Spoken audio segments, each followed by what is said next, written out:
Ladies and gentlemen, UFC 288 has just come to an end. What we're going to do is we're going to break down our thoughts on some of these fights. Just kind of talk about what we saw, what we think was the fight of the night, maybe performance of the night, you know, the most surprising thing of the fights.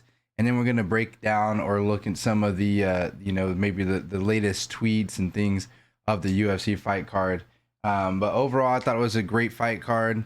I went live for our second time doing a live UFC watch party type thing here on our channel. The funny part is I made a whole single setup for the stream, and yet I didn't even I didn't add the audio portion to it. So for like 3 hours I was muted and talking and no one said anything. So it's unfortunate, but nonetheless, it was great to be here and do that stuff. It was a lot of fun being able to watch the fights. We had 214 views on our stream, which is amazing. But anyways, like I said, we're gonna go through some of these fights and kind of talk about what we thought of the fights. I didn't actually get to watch this fight too much, but I did choose Holmes. That was a mistake because Ribeiro comes through. I want to say it was round 2 minute 3 minutes and 21 seconds with the knockout. I think he was up against the cage and he hit him with the knee, dropped him pretty nice. Now I started watching the fights with this fight. I actually chose Hawes. I thought that his experience in the UFC, the fights that he has had recently, I think it was coming off a 2-fight win streak, I want to say. Oh, he was coming off a great performance actually against Win, and I didn't even realize he fought. I mean, you know, and he got Roman, so he was coming off a loss. But I just thought that his experience and the amount of you know, tough fights that he's had in the UFC was going to carry him in this fight. He looked pretty good up until he got knocked out. I don't even know how to pronounce his last name, Aliskerov, whatever. He hit him with such a clean right hand. It was a 1-2 right on the button, and Hawes goes down in like slow motion. Beautiful technique, beautiful punch right on the chin. And it was amazing to see. I wish I chose him, but I didn't. Beautiful knockout for this guy. And I wonder what happens with Phil Hawes. I wonder where he goes next. We're gonna jump into the Smith versus Porter fight. I actually chose Smith as well. I didn't choose great fights tonight. I think we were like probably 3 and however many fights there were. We only had three wins, so we got to work on that. But great fight starting out for the 14 strikes that landed for Smith. He was stunning Porter. He threw everything at him, including the kitchen sink, and he gassed out so quickly. Porter was taking the shots. He was getting stunned. He was exchanging back with Smith as well. I honestly thought, you know, Smith might get the win, and Porter hits him with a beautiful knee in his gut, zapped the rest of his energy, and then just got on top of him and pounded him out. And Porter gets the knockout / TKO. Now, I honestly was surprised with this fight. I thought Marina Rodriguez was going to get the win. She's super crafty. A great striker, has amazing grappling as well. She's no slouch on the ground. I thought she was going to get the win, but Jandiroba comes in and surprises. I mean, she at least surprised me. I don't know how many other people actually took her to win the fight, but she just out grappled Rodriguez so bad, like controlled her from start to finish, landing beautiful ground and pound, was trying to get a couple head and arm chokes. What other choke did she have? I just want to say it was more so a head and arm choke, and just overwhelmed her. 12 minutes of control time here throughout the entire fight to 5 seconds of control time for Rodriguez. She only landed 91 strikes, but like I said, that control time was great for her, and 15 strikes from Rodriguez, but she was mostly throwing the strikes from the bottom. Jandiroba surprised me, takes a unanimous decision victory over Rodriguez. Rodriguez came out very good in the third round, super aggressive, landing big shots stunning Jandiroba. And I thought that was like, you know, if she could have just done that a little bit more sooner, it would have been great. But Jandiroba, like I said, unanimous decision victory. Moving on, Chaos Williams versus, I don't even know what this guy's first name is, but Bedoya. Wow, what a fight. Possible fight of the night. I think somebody in chat said that they believe this was the fight of the night, and I could agree. Bedoya making his UFC debut against Chaos Williams. I chose Williams to win this fight, and boy was it close. It could have gone both ways, split decision win for Williams, but I honestly thought Bedoya had won that fight. He was exchanging punches with Chaos Williams, and no one does that. No one sits in the pocket and just is opening and welcoming the brutalness of striking with Chaos Williams. He puts people's lights out, and Bedoya was just eating shot after shot after shot, throwing his hands up, doing the little Nick Diaz style, sticking his tongue out. Did not get rocked one bit. He, like iron chin, was eating Williams shots and exchanging and actually hurting Williams as well on the feet. Both had hurt each other with leg kicks to the body. To the leg rather. And towards the end of the fight, I think it was the second, towards the end of the second round and the third round, Bedoya was landing some beautiful calf kicks on Williams, and you can tell that it was hurting him so bad just by the way he was striking. He couldn't pivot it on his left leg very much, his lead leg. His strikings were coming out awkward. And I honestly thought Bedoya was going to get a TKO finish. I think if he would have put the pressure on him a little bit more and actually let his hands go a little bit more, he probably would have got that win over Williams. Probably could have took him out. Moving on, we have Kennedy versus Clark. And boy, what a fight. This fight only lasted 2 rounds, but that first round was amazing, actually. I chose Kennedy to win this fight. He wins by a second round guillotine choke. He got it in like so deep, with his arms being so long and lengthy, he was able to get like a rear naked choke style, a guillotine choke on Clark.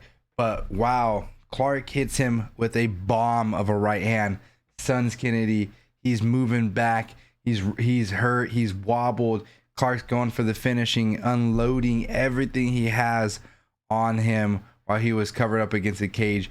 But somehow Kennedy survives the onslaught from Clark, turns it around, gets Clark in a clinch, but dropping some knees, some brutal elbows, almost gets Clark out in that first round.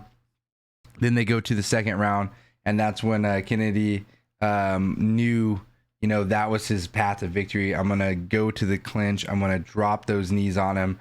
I'm going to drop those slick elbows on him. And he was doing a lot of damage from that in itself. So great fight. That could also be fight of the night just from that one round in itself.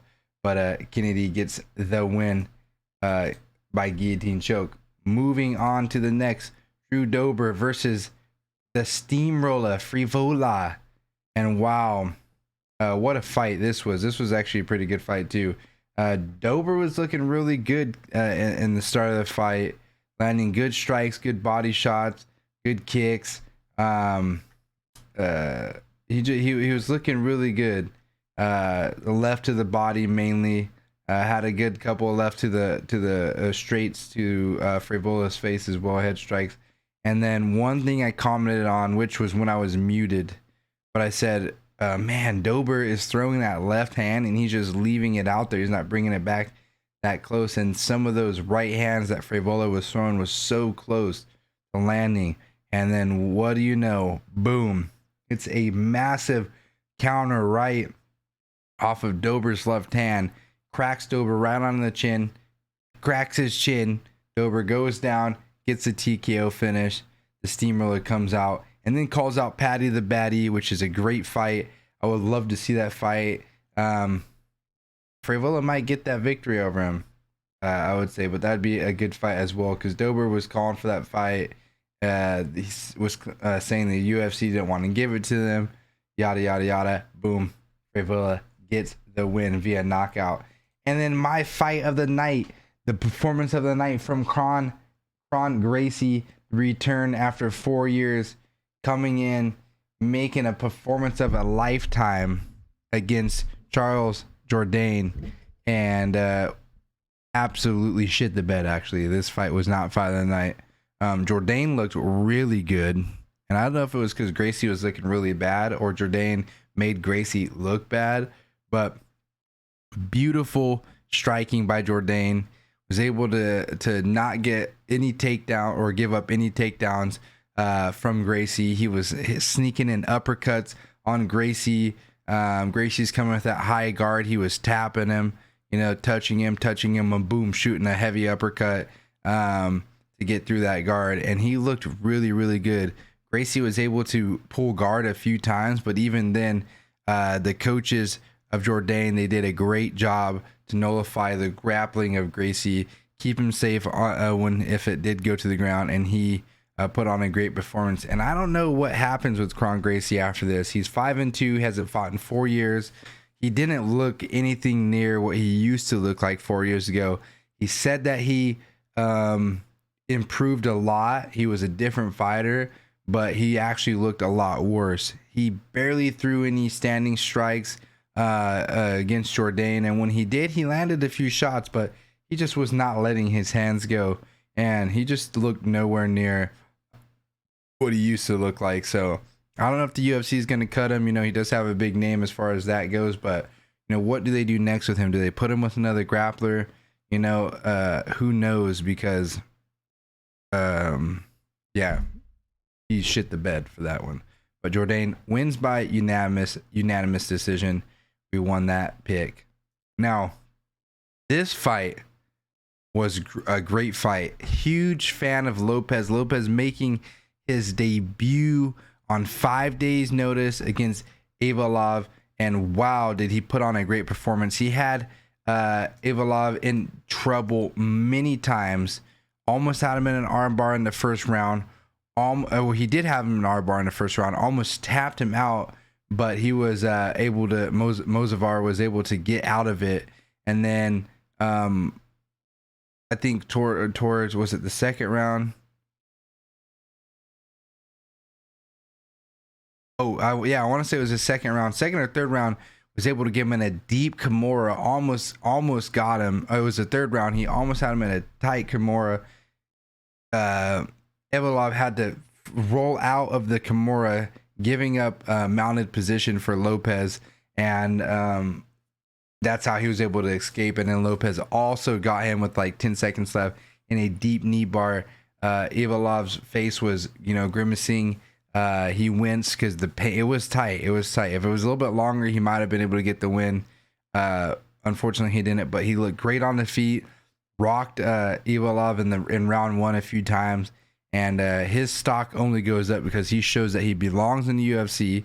He belongs against top level fighting because he was like a hair to winning that fight. So good for him. I'm a fan of Lopes now. Jessica Andrade versus Yan. It's always hard for me to pronounce the name. We'll call her Yan. Wow. I originally chose Yan to win, and I switched it when I did my retake on my videos of my picks, and I chose Andrade because I thought the experience factor for Andrade fighting the top level competition, former champ, being in there against current champs, and just high level experience in these high level fights, I thought she was going to get the victory. She looks good in her last few fights, and Yan, split decision against Mackenzie Dern, lost TKO to Carla Esparza, and then she starches Jessica in round one. Beautiful KO. Jessica is running in, throwing crazy punches, but before that, Yan was just looking so fast, so crisp. Beautiful jabs, beautiful straights, great movement. Her leg kicks were lightning fast and powerful. And then Jessica just was trying to throw wild haymakers, and Yan was circling out, plants on the back foot, boom, knocks her out with a one punch KO for the win. And then Belal Muhammad versus Gilbert Burns in the co-main event. Great performance from Belal Muhammad, who was looking very good in round 1, put the pressure on Burns, outstruck Gilbert Burns. And at one point in round 1, I want to say when it was the takedown, Burns actually lands on his arm in a bad way and hurts his left arm. So for the entire fight, he could not throw jabs, he could not throw left hooks, and he just looked completely defeated the entire fight. And it was unfortunate, but nonetheless, Belal Muhammad with a beautiful performance was throwing powerful body kicks, left body kicks to Gilbert Burns's rib cage, and was just looking so crisp on the feet. Southpaw orthodox, putting a lot of pressure on him. Belal Muhammad gets the win, becomes the rightful owner of that number 1 contendership spot, and gets the next title shot. And then we move on to the main event, Aljamain Sterling versus Henry Cejudo, which I thought was a great fight. Cejudo coming off of 3 years layoff. He was a little slow to start in the beginning, in my opinion, and then he started to figure out what his style was against Sterling, was able to start to put the pressure on him, make it a little bit tougher. But I chose Cejudo to win. I underestimated Aljamain Sterling. I didn't think he was going to get much takedowns against Cejudo just because Cejudo's credentials. He just looked so much bigger. And in round 1, I was like, okay, he's probably going to get some takedowns because he can get those sneaky leg trips because his legs are so long. Maybe just be able to ankle pick Cejudo a few times. But he actually came out. I thought Cejudo had the tools on the feet too, which he does have tools on the feet. But Sterling on the feet looked great, especially early rounds. Super fast, super quick, great jabs, going southpaw orthodox, throwing great body kicks, great leg kicks. Had Cejudo confused the entire time, and was able to secure a couple of takedowns. And boy, did he look good. He stole round 1, I want to say, and won round 2, lost round 3. I thought that he won round 4 and then lost round 5. But we're going to go into some scorecards of the judges for that last fight, because there was a couple of mixed fight picks. People thought Cejudo won the fight. I didn't think it was a split decision. I thought it was 3-2 in favor of Sterling. You can look at the striking difference, 174 total strikes to Henry's 110. 110 significant strikes to Cejudo's 63 strikes. And then, the leg kicks are pretty good, but the control time, 4 minutes of control time for Sterling, 5 minutes for Cejudo, and then 4 to 3 takedowns for Sterling. So close fight. I thought Sterling did enough to win. I didn't think it was a split decision, but I'm not a judge. And yeah, but I honestly also was asked in chat, or just thinking to myself, is like, if Cejudo wasn't off for 3 years, the fight could have, do you think the fight would have been different? Do you think that he would have been able to do a little bit much, maybe figure out his range a little bit faster, understand, what he needs to do to adjust in his game plan to get the win? I don't know. But one thing I really want to look at, and what the controversy is going to be like, is I don't think you guys can really see this. So let me move this up real quick. This is the official scorecard for this fight, and you had Michael Bell, who actually gave the fight to Henry Cejudo. He had Sterling winning round 1, Cejudo winning round 2, Cejudo winning round 3, Sterling getting round 4, and then Cejudo winning round 5. So 48-47 in favor of Cejudo. And then this is where it gets tricky. You have 10-9 for round 1 and in favor of Sterling. In round 2, Derek clearly had Henry Cejudo 10-9. Round 3, Henry Cejudo 10-9. Round 4, Sterling 10-9. Round 5, Sterling 10-9. That, in my mind, was is just iffy, because I was even saying Sterling's kind of laying off the gas here. Thinks he has a lead, thinks he has a fight, and he's not doing as much. He's giving this round away in a close fight. And everybody could agree that Henry Cejudo won round 5.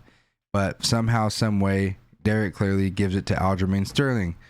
So then this is my pick. This is what I had. Eric Colin had 10-9 Sterling round 1, 10-9 Sterling round 2. Had Aljamain or had Henry Cejudo winning round 3, and then Sterling winning round 4, Cejudo winning round 5, 48-47. That's what I thought. So a little bit of controversy here in the the scorecards. A lot of people, like I said, are saying Cejudo won round 5. So for that to be clearly giving it to Sterling, that's just a little iffy in my opinion, and that changes the fight completely, or the outcome of the fight completely. That pretty much would give Henry Cejudo the win if that's the case, or at least a tie. But I'm sure that's going to be talked about. A lot of people are going to be talking about that decision in itself. So that is my breakdown of the fights, of what happened. Great fights tonight. It was a lot of fun hanging out with you guys. I am completely tired. I'm exhausted. I don't know if you guys can see in my eyes, but they're super heavy. So I actually am going to end the stream here. Like I said, we will be doing more of these, and I'm going to get better. I promise. For the first 3.5 hours, my mic was muted. No one could hear me. That will never happen again. But I appreciate you guys hanging out. We had 217 views in total on this video, on this stream, which is amazing. So we will continue on with this, and you guys will see some long form content coming out over the next week or so of maybe tomorrow or the next day of this fight and my thoughts, and we'll just get into dive into this a little bit more. Thank you guys so much. I hope you guys have a great night, and we will see you guys on the next one. Peace.